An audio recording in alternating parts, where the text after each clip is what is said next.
Hi, everyone, and welcome to the reading party for the appeal by Janice Hallet. As you can tell by the title, I am really excited to finally start talking about this book because I told everyone that this was the book club pick. The first book club reading was going to be The Appeal by Janice Hallet, and it is a murder mystery.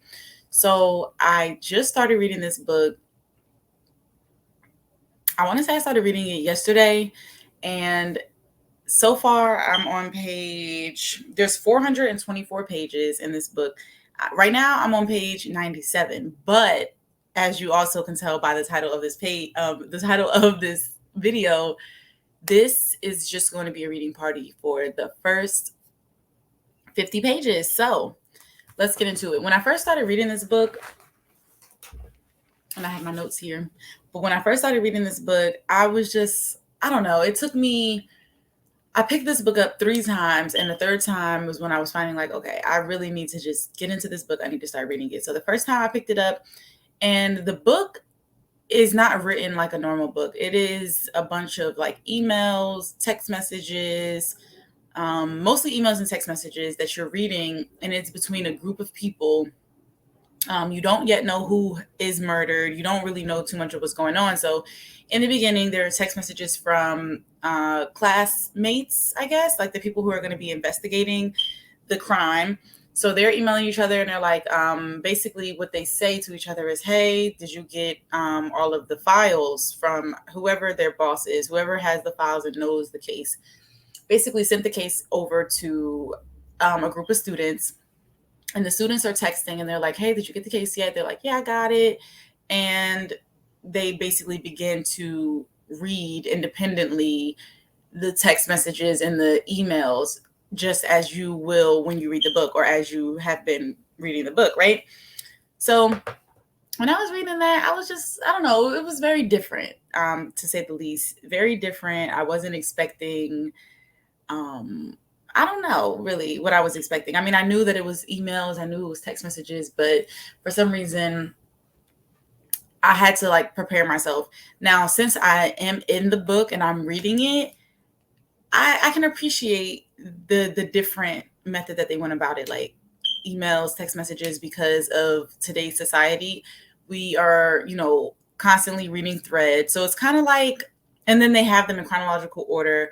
So like it's great. Like if someone sends an email in this book, and like if they send out if they forward an email out to the entire group of people, and I'll get down to the characters in a minute, but if someone were to forward it to the whole group and someone had a problem with it, then you'll see later like a text message between 2 of the people, like, oh, did you see that email? Or, oh my gosh, I hate this girl, or whatever the case may be. Like they'll talk aside from the group, and you're able to see it in chronological order.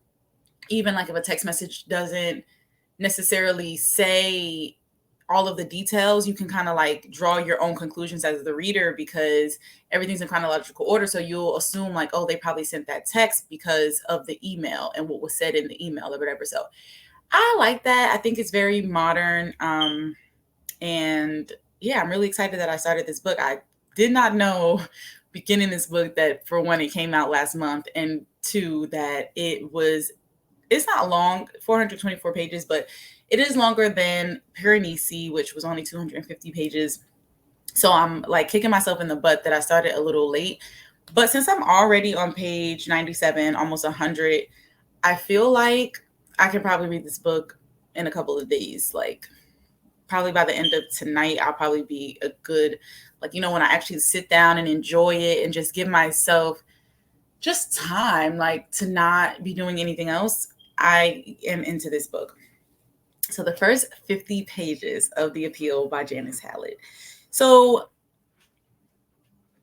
right before 50 pages goes and it ends like right before they go to this ball for Poppy, and it's like a fundraiser event. Now,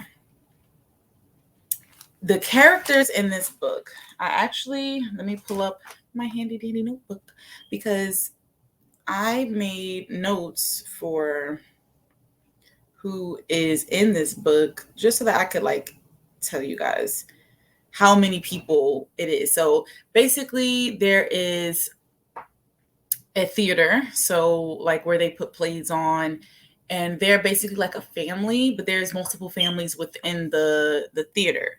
So you have that group, and everyone basically in this story is connected to the theater. They're either a director, or they help out, or they own it, or they're the child of someone in the theater. Like, everyone's pretty much connected through the theater. However, there is a character, Isabel, who she's new. She's been at the theater for like a little over a year, and she works at a hospital in geriatrics. She's a nurse, and this new girl comes, her and her husband comes. Her name is Samantha and Kel. So they are new, but Samantha now works in the hospital with Isabel. So you also kind of, through the emails, you can kind of hear of situations that have occurred at the hospital. So let me just really quickly read you guys everyone who is involved with the theater. So they're called the Fairway Players. I believe it's the Fairway theater group. So you have Martin, who is the chairperson, and Helen, who is the secretary and joint owner of the Grange, which is, I feel like they have like a kind of like a country club type of situation going on that they own, separate from the theater. Then you have James Hayward and Olivia Hayward, which are the owner's son and daughter. And then you have Paige, Glenn, Poppy, and Wolf, their dog. They're all Reswicks. So Poppy, she's 2 years old, and she is the granddaughter of Martin and Helen, but she's only 2, and she has just found out that she has a very rare type of cancer. It's called stage 2 medulloblastoma. Very rare brain cancer. And they've done like some research where they kind of want to raise this money to help get her this medicine that is not yet available to the public and won't be available for another 5 years. So moving along, though, I just wanted to put that in there. I'll talk about that more in a little bit. Sarah McDonald, Kevin, her husband, and their son Harley, who's 10, they're all in the play. Carol Deering, which is Sarah Jane's mother. Margaret, which is the mother of Carol, so Sarah Jane's grandmother. Shelley, which is Sarah Jane's aunt. And then you have Isabel, who's a staff nurse at the St. Anne's Hospital that I was telling you about in geriatrics. You have Lauren, who used to be a staff nurse at the same hospital with Isabel, and they used to be really close friends. Josh is Lauren's boyfriend, and then Lauren has a mother, but she's not named. Then you have Samantha, the new girl who's working at the hospital with Lauren. Kel, her husband. You have Joyce, who's the treasury lady. No, she's a retired receptionist. You have Nick, Barry, Harry, John O'Day, who is the treasurer. Denise Malcolm, wardrobe and makeup. Steve Malcolm, her husband. Marianne Payne, wardrobe and makeup. Mike Payne, her husband. Karen Payne, their daughter. Jackie Marsh, currently traveling, but she is a part of the group. Joel Holiday, set designer. Celia Holiday, his wife. Beth Holiday, their daughter. A lot of players, right? There are a lot of players. So that's why I felt it was important to let you guys know who is all involved. So Helen is the leading lady. She is the secretary of the Fairway Players. She's part owner. She's the wife of Martin, who also, he's a chairperson. And Helen gets the lead roles in almost all of the plays. And through the emails, you can kind of tell that Isabel feels some type of way about this. Isabel, she comes off very annoying in the first 50 pages to me personally. Like, I was annoyed. Just all of the emails she sends to everyone. They're very long sometimes, like just very annoying. So you see all the emails in the text, but you do not know yet who is murdered. So as I'm reading all of this, I'm trying to figure out, like, who is murdered, what really would be the reason to be, murdered. But you're hearing about like cancer, and they're planning a ball. And Sarah Jane, she is like, she takes on charge to plan this ball. They call it Poppy's Ball for the 2-year-old girl to raise money for. They need $350,000 to send to the manufacturers of this medicine so that they could start, getting treatment for her. So Sarah Jane's busy doing all of this, but in the emails, you can kind of see that she's not a fan of Isabel. She calls her drippy. She thinks that she can't act, and she does email the director separately outside of the group messages to let him know, like, do you really think she's good at this? Like, are you sure you don't want me to ask my friend Emma if she can just take her role back, because this girl sucks. And like, she calls her just very annoying. And then you also see other emails, like her friend Samantha, she claims that they're best friends, and which is a little strange, because how are you best friends with someone who literally just moved to your town from Africa and just started working at your job? But she calls her best friend. She emails her every day, multiple times a day. She'll email her in the morning and be like, I can't wait to see you later at work. She'll email her at work and be like, hey, I missed you for lunch. Like, where are you? I waited for you here. Very annoying. And Isabel also, she's very protective of Sam. So she doesn't want anyone talking to her, is almost what it feels like. It's like, she'll be like, oh, if you have to tell Sam something, if you have to ask her something, just ask me. And because, I'm going to see her first. I'll see her before anyone. So I can just talk to her and get the answer for you. Like, don't even bother her. Don't bother her. Just bother me. And then I'll talk to her, because I talk to her anyway. Like, literally, which is a little psychopathic to me. So Sarah Jane does not hide the fact that she doesn't really like her. And she's not really mean to Isabel, but she's very curt. Like, Isabel emails her and she's like, oh, let me know if you need help with this, or what do you think about this? And Sarah Jane will email her back like, no, I don't need help. It's going to be fine. Basically, like, leave me alone. Like, she's very curt, straight to the point. So these families and everyone, they've been working together for over 30 years. So they're really close, and they're like a family. So Isabel had an old friend named Lauren who used to work at the hospital.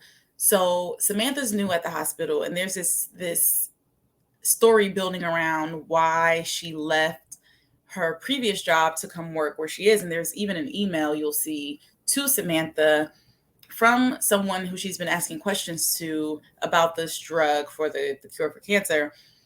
There's someone basically threatening her, like, you're asking me questions that I cannot answer, but if you would like for me to get some answers for you, those answers would be why you left your old job, basically. So that email, and I read that, I was just like, ooh, to clutch my pearls, because what is Samantha into, right? Now, Lauren used to work at this hospital, and she still seems to be friends with Isabel. Like, she emails Isabel. She's like, hey, I haven't seen you in a long time. I miss you. We need to catch up. And Isabel emails her back and literally says, I'm good. Like, basically, like, I don't need to hang out with you. I have a new friend. Her name is Samantha. She works at geriatrics now with me at St. Anne's Hospital. And like, I'm good, sis. Like, I don't need you anymore. Which is so weird to me, because it's like, why does she feel like she can only have one friend at a time? And why does she feel that because Lauren moved to another job that they're not friends anymore? Like, I don't know. It was just a little weird. So my thought, I'm going to ask you guys, but what do you guys think? Who do you guys think was murdered? Because I think Isabel was murdered. And the reason why I really think that Isabel was murdered is because she's so annoying to everybody. I just feel like maybe someone's just going to snap and just be like, girl, like, I'm sick of you, like, and just kill her, maybe on accident. There's also,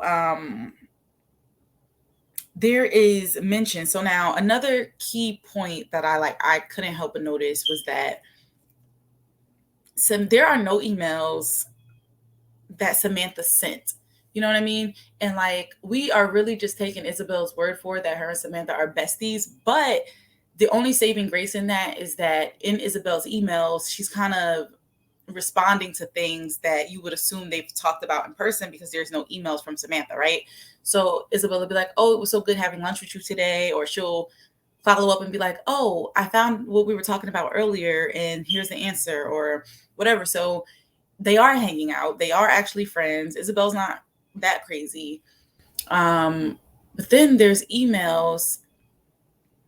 Isabel, when she writes her emails, she's kind of like nervous. She's like, oh, well, I'm wrapping up my email because you know who is at the front desk, or oh, I'm gonna wrap up this email because you know who is in the staff room. Like she's like dodging someone that they work with. Now, Samantha, there aren't any emails from her, but in her inbox from other people, there's an email. There are emails, and I actually highlighted them. I want to read what I'm talking about here. There's an email, and it's like, I'm sorry to Samantha. Someone wrote to Samantha, I'm sorry to hear your other friend is reluctant to report problems with colleagues. Is it possible she doesn't recognize their behavior as bullying?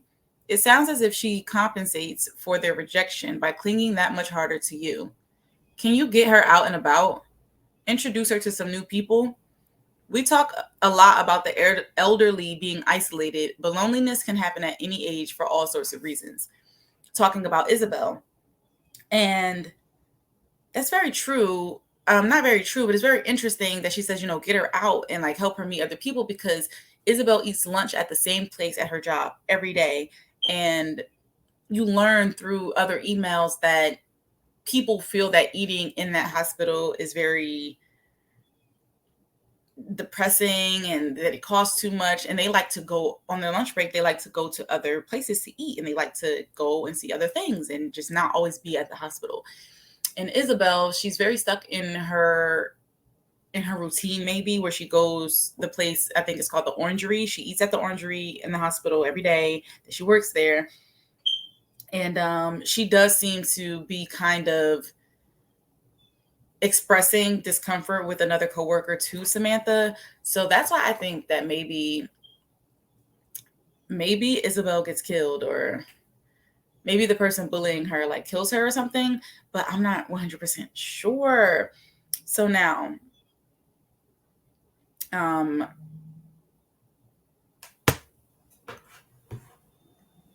what do you think? We need to discuss in the comments, because I don't know how far along. Let me know how far along you are, what page number you're on, what is going on, who was murdered.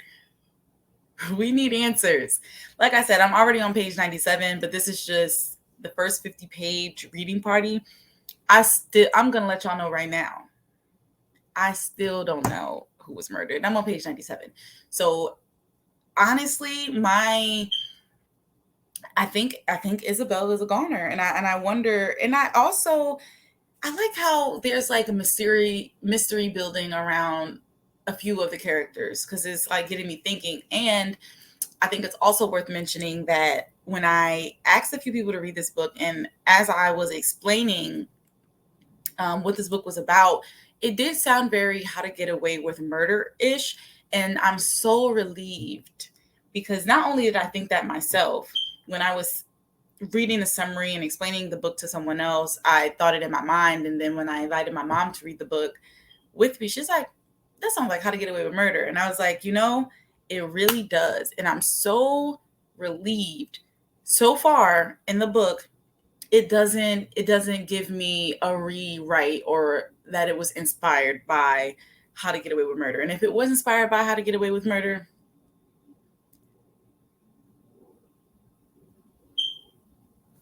I'm not really seeing,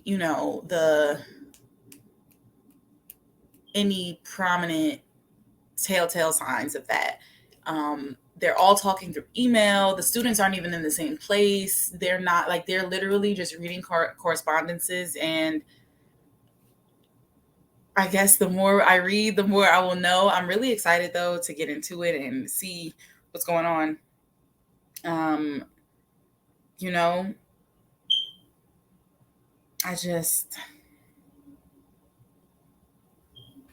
want to know. And I want y'all to tell me too, like, who y'all think got killed. And let me know, are you further than me in the book? Are you page past page 97? Because if you are, I'm going to catch up to you and I'm going to figure out what is going on. And I'm also going to be back really soon with another reading party because I want to just do reading parties with y'all while we read these books together, because I started a book club and I'm reading more and I'm excited. So I'll be back really soon to catch y'all up on the rest of the appeal. I won't do a full reading party for the full book, probably just the first half of the book. So that's looking like what, 200 pages or so. But the next reading party will probably be from pages 50 to 150 instead of 200. I'll see. Because if I'm reading and I get to page 150 and I'm like, no, I need to read a little bit more to know a little bit more to be able to really, bust down this conversation with y'all, then I'll do that. But for now, pages 50 to 150, I will catch y'all in a couple of days. I really think that I'm probably going to get to page 150 by the end of by tonight. But yeah, I'm so excited. And I also didn't forget that I'm going to update you guys on Piranesi. I was going to do a reading party for Piranesi, but after reading it, I feel that I'm going to just highlight, I'm going to do what I can, because I can't really say too much about that book without giving it away. And it was such a good book that, I don't know, but it's definitely worth putting a video out for. So I'm going to do that. Look out for that, and look out for reading party number 2. So thank you so much for joining me and checking out this video. And I hope to see you down below in the comments. Let me know what you think so far about the book, how you feel about the characters. Do you think Sarah Jane is a bitch? I don't know. How do you feel about Sam like dodging Isabel? How do you feel about Isabel? Do you agree with me when I say that she's truly annoying? Like, I would be annoyed. Just go and read and see what I mean. Go and see the emails that she sends to people. Go and see the things that she says. And just, she's like in everyone's business, but kind of like in a nice way. But like, just mind your businesses. So let me know how you're feeling about it so far.